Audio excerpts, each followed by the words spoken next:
on Auschwitz.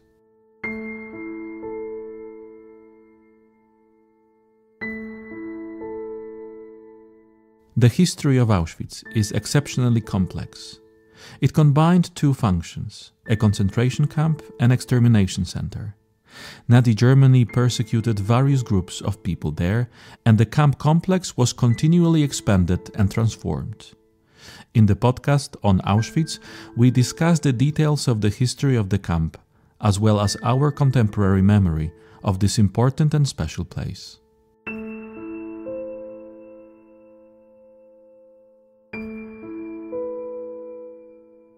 On 27th of January 1945, Red Army soldiers liberated over 7,000 prisoners of Auschwitz.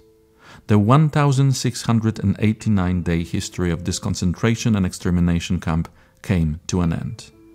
Dr. Jacek Lachendro of the Museum Research Center tells what the last days of Auschwitz looked like and what happened immediately after the liberation. W kompleksie obozowym pozostało około 9,000 więźniów.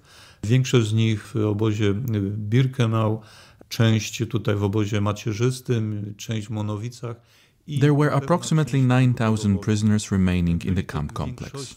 Most of them were in the Birkenau camp, some of them in the main camp, some in Monowitz and others in several subcamps. They were primarily prisoners so sick and debilitated that they couldn't leave the barracks on their own feet, let alone the camp. Along with them remained a group of prisoners who still had strength left and who, for various reasons, didn't want to leave the camp. They hid somewhere in the barracks while the prisoners' columns were being led out and emerged once the SS men had left the camp. Some of them tried to get hold of their lives independently and assist the sickest and most debilitated, either by going to the camp's food storage facilities and bringing back flour or porridge so they could cook whatever food they could, or by melting the snow to get water for cooking. They chopped down bunk beds or wooden elements to light the cooker, heat the rooms, or cook the food.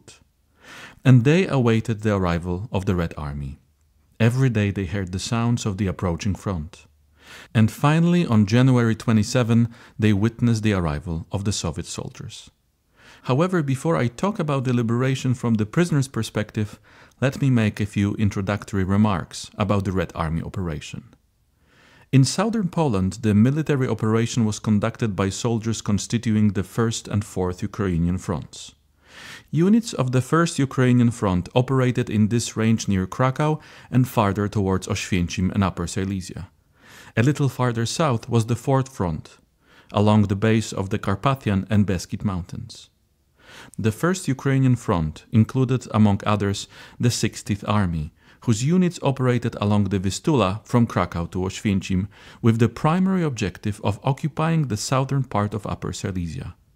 Besides, the 1st Ukrainian Front aimed to capture Upper Silesia, the major industrial basin of this part of Europe, particularly in the first stage of fighting.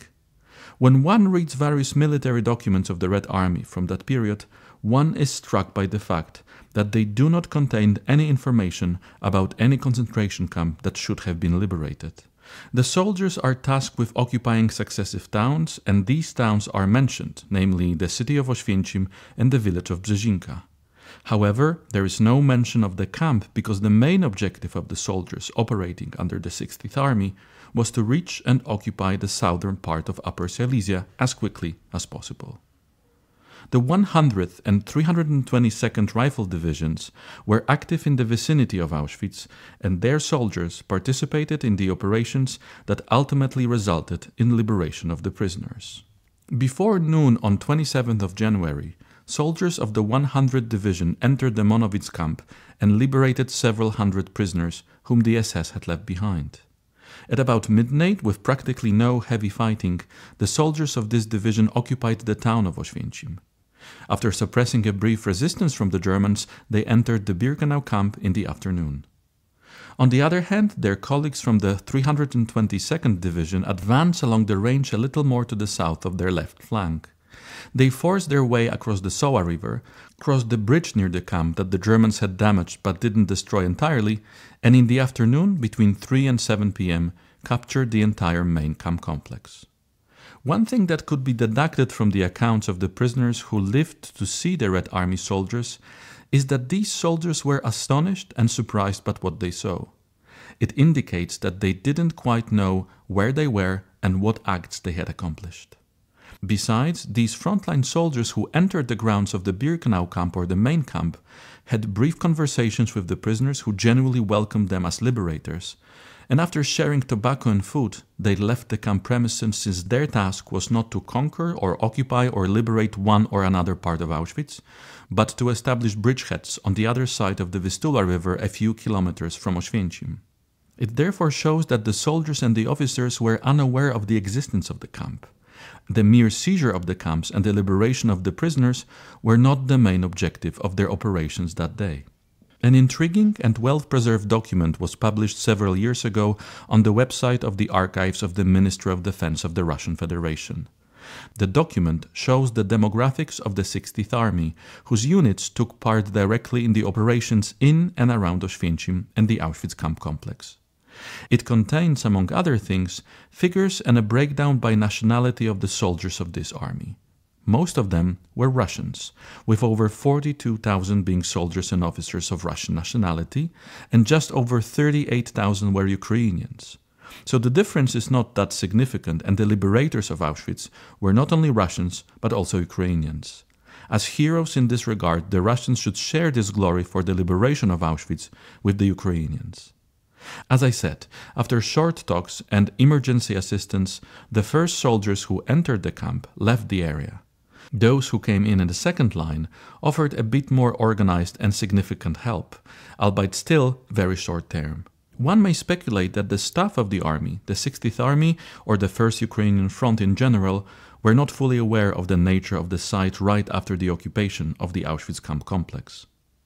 We know from Soviet military documentation that it was only when representatives of the general staff and war correspondents began to arrive that the situation was ascertained and initial reports relate to the command headquarters.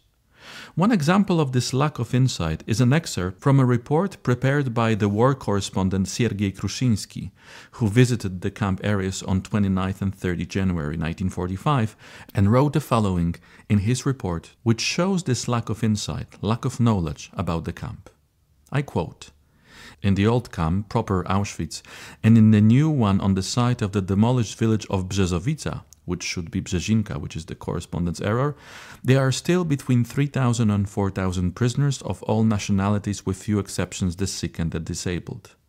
The Germans intended to annihilate them, but failed to do so due to the swiftness of our offensive.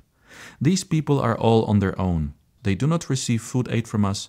Their survival depends on how much enterprise and strength they have shown in stripping products from warehouses. We didn't inspect the camps in terms of medical aid." The medical assistance was not organized until late January, early February 1945, when 2 Red Cross Army field hospitals were installed on the site of the former main camp, and several dozen people attempted to provide medical care to several thousand surviving prisoners. At the time of the liberation of Auschwitz, the 3 parts of the camp, Monowitz, Birkenau, the main camp, and several sub-camps, 7,500 prisoners were still present at the site. Those who remained in relatively good physical condition left the camp area fairly quickly. However, up until the arrival of medics, Red Army medical personnel and the Polish Red Cross volunteers from Krakow, who set up another hospital on 6th of February, between 4,500 to 4,800 prisoners requiring immediate medical care were still in the camp complex. Thus, these several dozen medical personnel, Soviet and several dozen Polish Red Cross personnel, were faced with the enormous task of effectively helping these patients. They had great difficulty providing aid to the sickest and most debilitated, particularly in the first few weeks of the hospital's operation. And it was also during this first period that most survivors died, several hundred of them. The situation only improved somewhat after about 2 months, so much so that there were far fewer deaths of patients. Zmarło najwięcej więźniów, kilkuset spośród nich dopiero po mniej więcej 2 miesiącach. Sytuacja uległa na tyle poprawie, że tych przypadków śmierci, zgonów chorych było już znacznie mniej.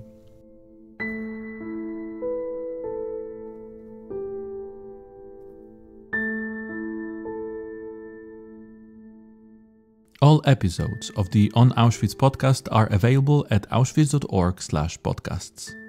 We kindly ask you to support our mission and share our podcast in social media.